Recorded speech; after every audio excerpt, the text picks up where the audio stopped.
is Rooted in Currituck, a journey back through growing up and in Currituck County, North Carolina. Produced by the Currituck County Center of North Carolina Cooperative Extension. I'm Cameron Lowe, County Extension Director. And I'm Chris Blaha, Agriculture Technician. In today's episode of Rooted in Currituck, we're going to hear from Jodi Lockhart, who is a longtime Master Gardener volunteer leader. And then later in the podcast, we'll talk to you about the Extension Master Gardener program, why it exists, what they do today, and how you can get involved. But first, let's jump into a segment we like to call From the Archives. So, Chris, for today's From the Archives, I'm going to read an article from Miss Thelma Ganyon, who was in the very first class of Master Gardeners back in 92, maybe, I think. Yeah, it's right around that time frame. Okay. So she started writing a column for the Coastland Times, and it was either weekly or every other week, called Gardening with the Masters by Thelma Ganyon. And so I love her writing style, and it just gives us a look back into the history of the Master Gardeners. So from the archives, I'm going to share with you Gardening with the Masters from the Thursday, October 21st edition, 1993 in the Coastland Times. And she writes, at the Master Gardener executive meeting, Currituck Agricultural Program Assistant Tommy Grandy mentioned the JC's Six County Fair in Elizabeth City and said they had invited us to have an exhibit booth. Of course, Tommy was in your position when he first started his career here in Cooperative Extension. He was. And then he moved up to agriculture agent and has since retired. And he left me some extremely large shoes to fill. Yeah, no doubt, no doubt. He was a good one. So Thelma continues, I remember saying, well, I think we should have one, referring to that educational booth. And that's how she got to be the committee chairman, she writes. This year's fair theme was celebrating Elizabeth City's 200-year anniversary. I like that idea, yesterday and today. She continues, so I sat down and I designed our booth around that theme. She writes, yesterday's gardener was usually a lone person, tending their place, getting advice from friends and family, and doing the best that they could. So in the word yesterday was written in script on the exhibit with a Victorian-type border. Very fancy, she writes. She said, I have a wooden lawn ornament of an old-fashioned girl with a watering can, so I placed her in a large potted plant surrounded with other potted plants, and it was all surrounded by a tall white picket fence. This, I felt, exemplified yesterday's gardener. And now she transitioned to today's gardener has the Master Gardener organization that they can join. And they not only have all the resources available through the Cooperative Extension Service and all the State University's scientific information, but they also have the fellowship of others in their neighborhood. Also, many fun activities are included in the program, and I wanted to let others know about them. Do you know some people still don't know that this organization even exists? So tell a friend about the Master Gardeners so both of you can join. Thelma's always been a great advocate. She still is. She sure is. Still participating. Absolutely. She continues, for the Today side of the exhibit, I created information squares describing several of our projects that included trips, and I'll skip ahead a little bit, speakers, Adopt a Highway, plant and disease clinics, and humor. She said that featured a poem written by Nancy Bird Turner and presented by Kitty Presnell. And I won't read the whole poem. If anybody's interested, you can certainly refer to that in the archives that we have. But she continues on, underneath the display was Currituck's Cooperative Extension Office number for more information and an explanation that Master Gardeners are trained volunteers who work in partnership with the Extension Service to extend information throughout the community. The exhibit was colorful and bright because that's what Master Gardeners are, a bright spot in today's gardener's life. Anyone who has ever been involved with such a project knows that one person alone would never be able to complete such a task. And I have to tell you about the lovely ladies that I called and told, guess what you volunteered for? Thanks to Patricia Stokes for letting us work at her house, for having supplies available, for creating items on her computer, and, oh yes, Patricia, I apologize for your kitchen. I just hope you can get that permanent marker off your white floor. I didn't mean to leave the word speakers permanently embedded there. Thanks to Esther Jarvis, who made the lovely picket fence. I had her make a long one, and Esther, we did use most of it.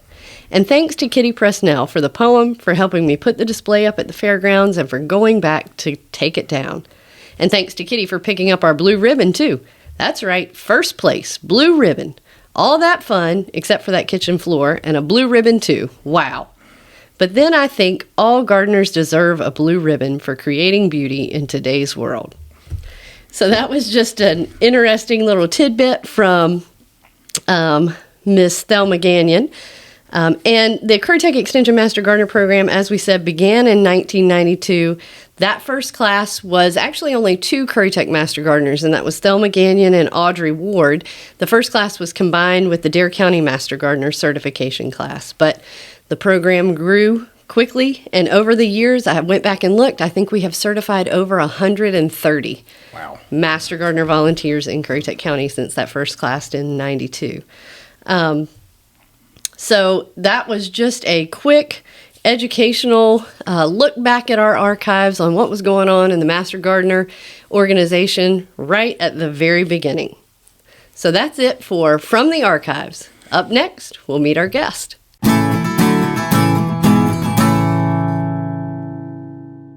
Our agriculture agent, Adam Fermella, interviewed today's guest. So let's jump right in and take a listen.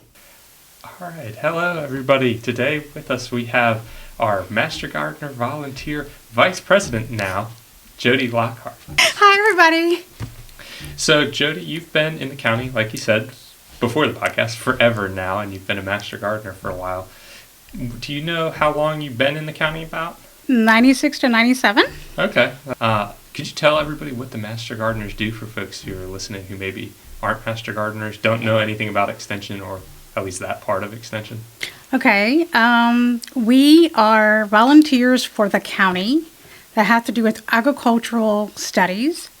We educate ourselves so we can educate the county or people. We also do projects throughout the county on county property, like the airport, the animal shelter, the Wellhead Club, the courthouses. Here at the Extension office? Yes, at the Extension office itself, the schools. And you said y'all go through training, so it is like a process to become a Master Gardener. It's not just like you're a really good gardener, so you're a master. You go through a training process. Yes. What was that training process like? Do you remember when you became a Master Gardener? Well, let me see. Or who was the coordinator at the time? Tommy Grandy. Tommy Grandy. And then he became the agriculture extension agent. Yes. And he was one of my predecessors and did a lot of great work in the county. We weren't in this building yet. I was the class of 99, and we were in the old courthouse, and we did our classes at the Barco Library. Oh, wow. Yep. And so now the class is run by Chris Blaha, our agriculture technician, and it's kind of like a 10, 12, it's a long process from September through Thanksgiving, where we do trainings twice a week for a couple of hours. What were trainings like back then? Was it the same kind of thing? No. They were 4-hour sessions, but we did field trips, hands-on projects. With that hour, you could. We had guest speakers. We would go to different counties to see what they did, like Dare County or Pasquotank County. Currently, the Master Gardeners have a handbook, and it's really like this big textbook, and each chapter is on a different gardening topic, whether that's botany or insects and diseases, IPM. Did y'all have the same kind of textbook that you used during this course, or was it just kind of whatever? It was a huge binder, and the papers came out, so you could add stuff in it and all, like for notes and all. And then with that, so you do all this training, and then you take the test, and hopefully you pass, because you've been paying attention in class. But then you have to do the hours and volunteer. That's really when the hard stuff starts, right? When all the fun stuff, you mean? The fun stuff, yeah. Well, back then, it was different. We were required to do a session where we had to answer the phones. It was called Gardening Hotline.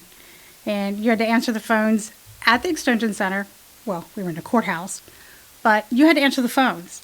And so you had to ask gardening questions or anything related. And then if you didn't know, you'd be like, well, I will get to you with the information. I have your name and number. And you just learned how to communicate with people, because we don't know. Yeah. So, and that's a lot to learn. So it was our way of training and interacting with the public that was required to do in the first year. So that was Master Gardeners back in the 90s-ish. Now the Master Gardener program has kind of morphed and has changed, and you were the vice president as of, well, I guess, January of 2022. So what's it like now being kind of on the board, being one of the big figures in the Master Gardener program? Feels the same. Yeah. I mean, just the same, because I'm still one of those go-getters. I want stuff done, it gets done. I like to see the program grow. I don't want it to stall out. It is a great program. You mingle with other people who have the same interest. It doesn't matter what plant it is. It's a plant. Yeah. And you learn off from each other, just like a big garden, because there's no two plants are the same. Well, and that's one of the nice things, too. You all get to do a lot of hands-on stuff. So Yes. You talked about all the demo gardens. We have plenty here on the property, some that need some more attention than others. But you also get the opportunity to do plant sales where you get to raise plants that maybe most people don't have the opportunity to raise, from seeds or plugs or whatever they are, all the way up, and then you have a sale. Y'all just had a sale that was pretty successful, and you played a big part in that. Could you talk a little bit about that? Oh, yes. It was our first winter sale, and we sold succulents of different kinds, and we sold tropicals of different kinds. It was to get people to garden, but inside, because it's cold outside. Nothing grows at this time. And from the Master Gardener training side, so y'all continuing to learn, these were all plants that y'all raised, that y'all brought from your homes and things like that. You didn't go out to Lowe's or Home Depot and buy these plants, right? Nope, it was all from people's homes. We propagated, we divided, did root cuttings, we did stem cuttings. It's just, we played with it. And then we did an experiment where we used a rooting hormone, where we used regular hormone and we used honey to see how well each one works, or if one's better than the other. Turns out they're both the same. Yeah. But it's cool. So if the homeowner doesn't have a rooting hormone, they could actually use honey. Depending on what they're using, right? Or depending on what plants they're growing. So for succulents, it worked pretty well. We didn't use it on the succulents, only the Okay. tropicals. Okay. So that's something that's kind of interesting and cool. Yeah. So y'all, one of the big things you do is flower sales and plant sales, and that helps to train the new master gardeners, but also homeowners who come to buy their plants, and they can kind of have an expert right there to tell them how to raise their plants, hopefully. I don't know about an expert. Master's very deceiving. So another thing that y'all do pretty frequently, at least since I've been here, is the Master Gardener Speakers Bureau, where you have a guest speaker come in or a Master Gardener teach a class. And you're going to be teaching an upcoming class soon Yes. on soil blocking. So Yes. what's soil blocking? What are you going to do for that class? You can grow a lot of plants in such a small space. And so this is something where you're taking your own soils and all these things. You're kind of a mad scientist. You're combining them all together Yes. and experimenting, which is always great. And then you put them in a special tool, right? It's kind of like almost like a tray, right? That you pour the soil into and then you press it into shape. The soil's in a container, like a bucket, Okay. and then you take like a cutout, Uh-huh. and then it makes these small squares, Okay. and then you put them on there. But, you have to come to the training to really get it. So it's almost like making cookies, but with soil. Yes, exactly. Okay. You're making soil cookies. So you're teaching this class, and the best thing, or the thing I like most about the Speakers Bureau is it's taught by Master Gardeners on something that they're potentially passionate about. So you've learned soil blocking at one of your other jobs. You're able to teach it to other Master Gardeners, but it's also open to the public, so folks can come in. They can see what the Master Gardeners do.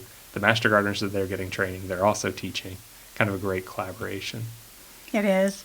But it hasn't always been there. That the Speakers Bureau is something new that we've been doing less than 10 years now. Oh, wow. Yeah. So that is something new that's been added. It hasn't always been there when I first started. So back to when you first started, did you have any programs that you really liked, any flower sales or anything like that that really kind of stuck out? I think one of my favorites is we saved one of the oldest trees in Moyock. It was over 200 years old. Wow. At Moyock Elementary School. We were asked at the school to make something that the kids could sit at with safety, of course, because it's right on the road. So we put benches there. There was a plaque there to explain about the tree. And we had put a bunch of plants there. But that was a fun project because we got the kids involved, the community, the teachers, and then us. And we were put in the newspaper. Oh, wow. So it was really cool. It was good publicity for everybody in general, the school and us. Yeah, that's great. And one thing, too, I should mention is you are a big advocate and you do a lot of work with our Spring Flower and Garden show, and you have kind of your own little room there. Do you want to talk a little bit about that? The Secret Garden. Yes, the Secret Garden. Yes, that is a program where it started out as children, and I wanted something to be fun. It was just, at first, just, here, plant something. I'm like, no, I want to make it better. So I added games, educational stuff, and actual gardens in it. When we were at the high school, this is my favorite one. We were at the high school before this was built. We had enough plants where I actually made a maze to get into the secret garden. Oh, wow. We used different hedges and stuff. But that was neat because it showed creativity, and the kids were like, oh, that's something that I would like to do, you know, in such small space, because it was in a school. And but they enjoy it. It's for the young at heart. It's not necessarily for children. I would like it to be, you know, bring people together, Sure. you know, let's garden together, Yeah. you know. But here, my favorite one in this building was when we did a sidewalk inside the building. Huh. In the classroom, we put paper down, and you had to walk the garden path. Okay.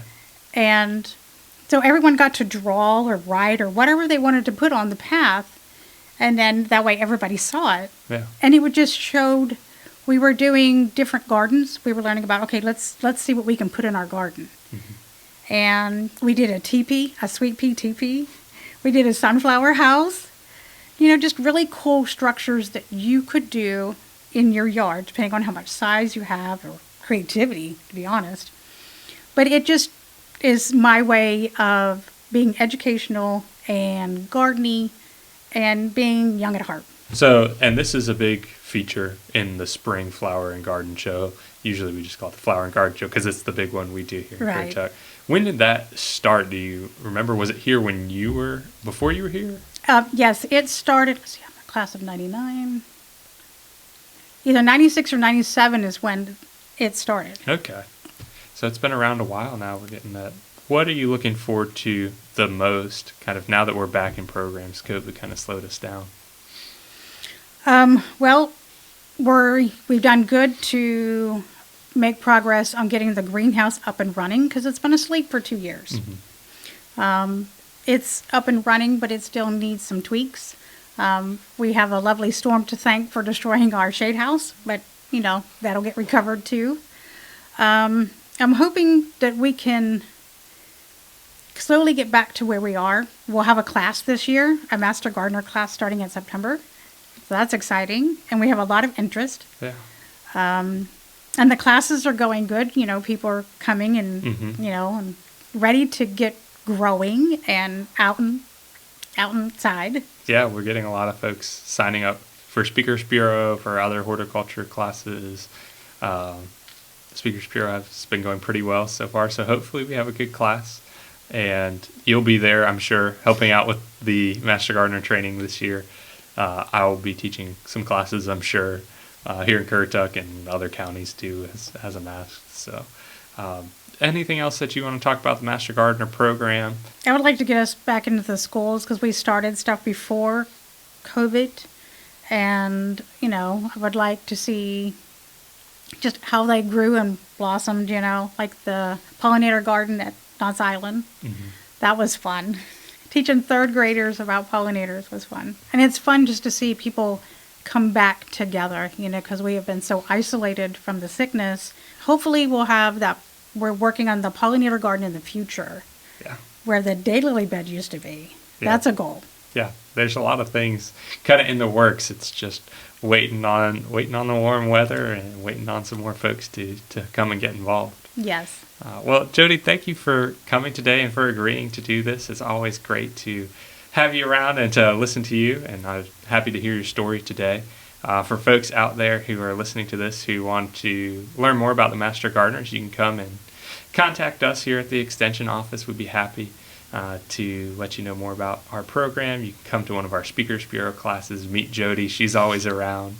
And again, thank you, Jody, You're welcome. for everything you do here for us. Thanks, guys. Bye.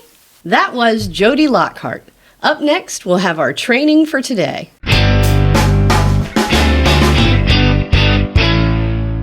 So joining us for our training for today is Chris Blaha, our agricultural technician.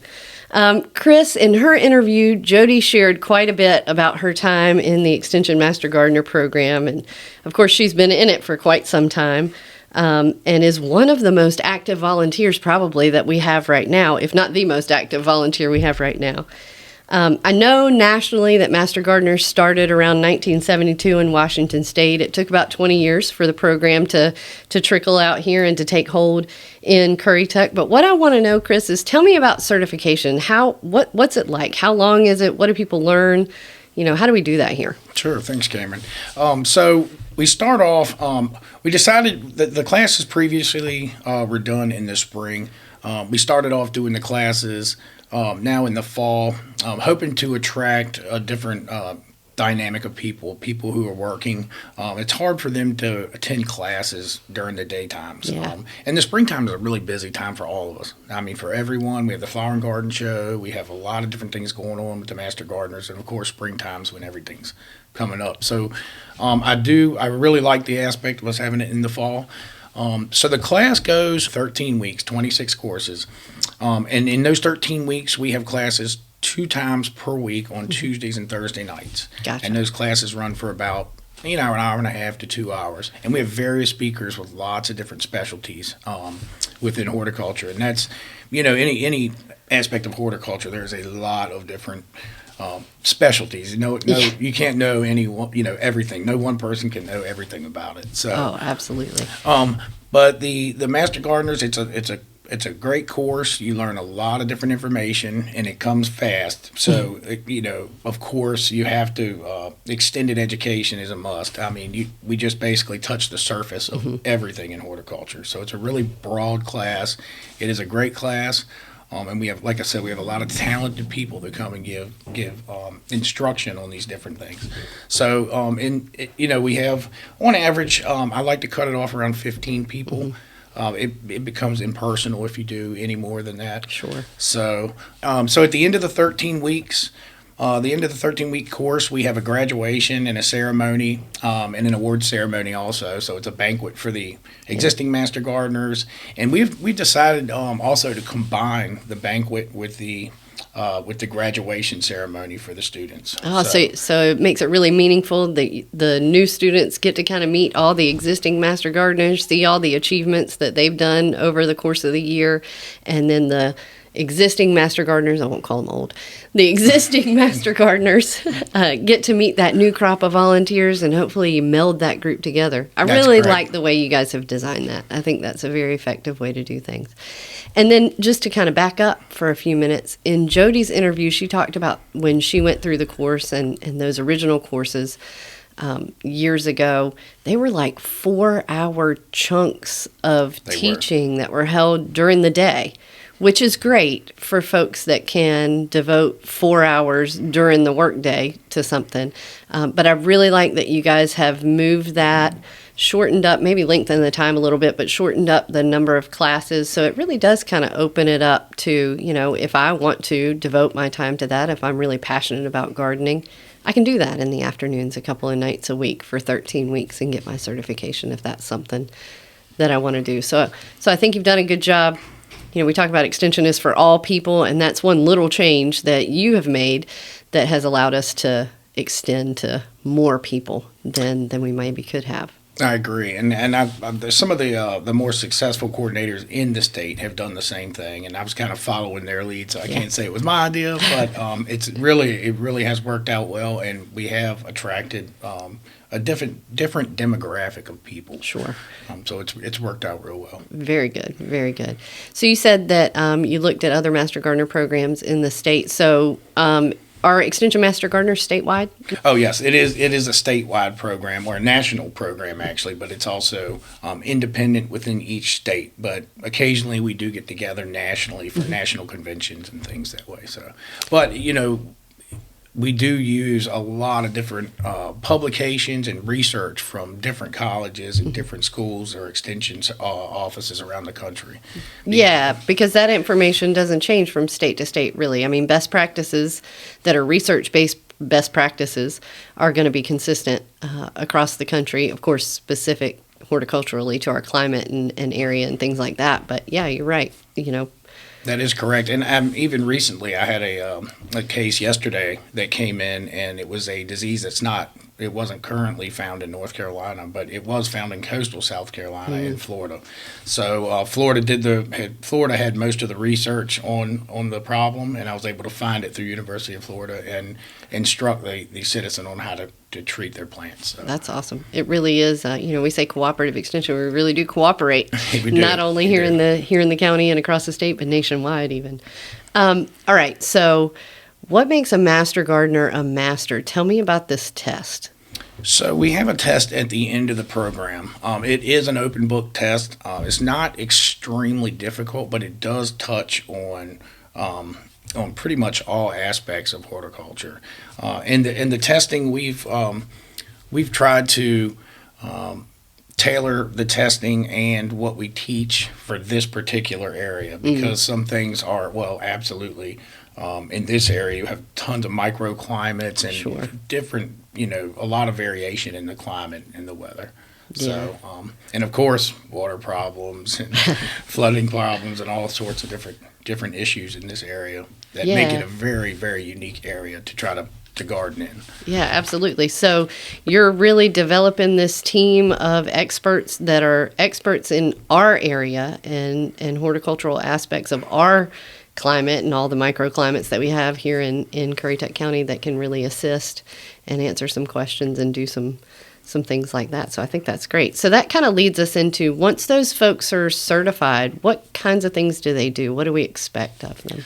There are a whole array of things that the Master Gardeners participate in and help us to complete at Extension.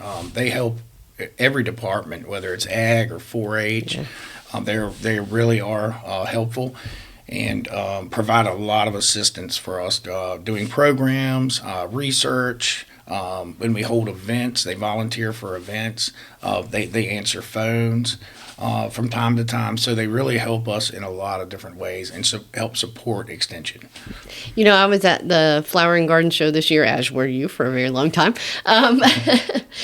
But I was at the show this year, and I saw people coming in with like diseased tree branches or a plant or a leaf that had some type of issue, and really just asking the Master Gardeners, what is this? And some of the time they could address, oh, this is easy. I know what this issue is, and they could tell them how to get it. And other times they'd have to say, hey, Chris, help. Which, that's why you're here. You are the knowledge expert in that particular area. But just very neat that you have this network of people with elevated knowledge, accurate knowledge, research-based knowledge that can help their friends and neighbors and, people down the road figure out what kind of issues they're having and how to best do the things that they do. They do. They're really great, and they do provide a lot of assistance to the community.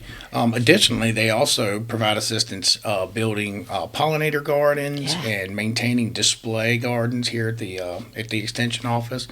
They also have a greenhouse that they run, and we're up to twice a year now. We're running a winter sale through the greenhouse and then also a spring sale. That's awesome. Through the greenhouse. So that's awesome. Yeah, the beautiful grounds that are here at the extension office. I mean, I just got to brag on them for a minute and let folks know. We have this wonderful kaleidoscope garden that's in between the Parks and Rec Department and Cooperative Extension in that courtyard. People should come, hike through, check that out. It's some beautiful stuff that they've done there and helped us create, like you said, some demonstrations where people can see this works here. This is what it looks like. This is the type of plantings and things like that I need to be looking for my particular area. So, yeah, they are a valuable asset for sure. So about how many active Master Gardeners do we have at this point? We have about 35 current active Master Gardeners. They volunteer at different rates. It really depends on that person's, Sure. What they want to put into it, what they want to get out of it, and then also how much time do they have? If they have a lot of land to take care of, they may not have the amount of time that some of the retired folks have that don't have much to take care of. So really, people who are interested in the program, it's not an overbearing amount of time that you have to put in to keep your certification. It's around 20 hours of volunteer time and then 10 hours of education time. And that's over the course of a whole year? That's a whole year. Yeah. That's not bad. Right. And what we've done in the program, the Master Gardener training program, is we've decided to roll the volunteer hours or the education hours, into the program. So in other words, if you take the program, you've already gotten your 10 education hours for the year. So, but really a couple of events, if you attend a couple trainings, you'll get those hours. And there's so many of them on the internet and online that the state puts out. And also other extension services. If you're in another state or you're online and you see a class and you take it, you can certainly put those hours in. So. Yeah. And then you guys offer the Master Gardener volunteers. Jody talked about this in her interview, I think. And the horticulture department or the agriculture department, y'all do speakers bureau. So really it's like once a month. There's a built-in training already. It is on the third Thursday of every month at 9 a.m. We have a Speakers Bureau training, and there's just a whole array of topics and a wide range of speakers come to those. So we bring in a lot of talent from other parts of the not only other parts of the state, but other parts of the country as well to give some of these presentations. So. Yeah. Okay. So just to clarify, Speakers Bureau isn't teaching these people how to speak. It's really a bureau of folks that are experts in some particular area of content that come in and share that expertise with, that is correct. With whoever desires to come. Is that open to public too? It is open to the public. So all of our classes are open to the public, and at least all of the ones that are advertised. We do have some trainings that are only Master Gardener trainings, but very rarely. Most of the time, people are welcome to those trainings. And we do welcome people to come in and sit through. You're welcome to come to meetings. The public can come to any meetings. They can also come to some events that we're having and see if they like the Master Gardener. So yeah, dip your toe in the water. Try it out. Yeah, give me a call, and you can find my information on the website. Awesome. I'm sure in the description after this you'll be able to access it from there. So absolutely. So make your pitch then. When's the next certification class? How do people get involved? What do folks need to do? Okay, so our next class is in September. And I haven't set the exact start date, but it's going to be the first week of September it will start. And it ends sometime in the first to second week of December, depending on the bumps along the way and different things. And we typically have 1 week off for Thanksgiving, and we will have 1 week off in October this year. So there will be 2 weeks where people will have just a little break from the classes. And of course, during Thanksgiving, most people aren't going to want to come to that. So we break during Thanksgiving. Unless you cook me a turkey. If you cook me a turkey, I might. Now, we do typically come for Halloween, and people are welcome to dress up. It's kind of a fun thing we do. I have seen some of the Halloween costume party classes there, and there's some pretty innovative folks. It is quite a unique event. Oh yeah. Always fun. Anything else you want to talk to us about in regards to Master Gardener's horticulture programs?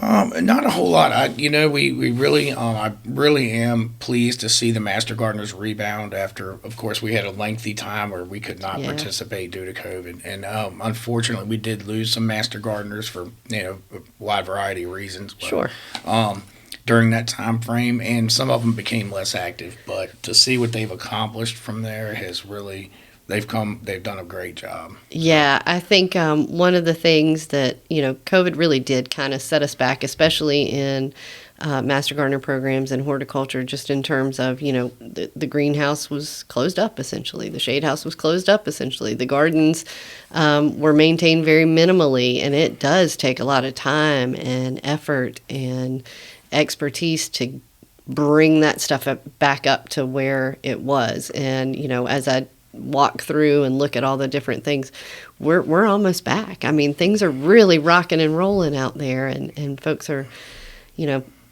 back digging in the dirt again. So it's really nice to see. It is great. And of course, when I've looked around the state, and there's a lot of programs that are really struggling right now. Yeah. And when I take a look at ours, we're doing really well compared to some of the other programs in the state. So. I would agree with you.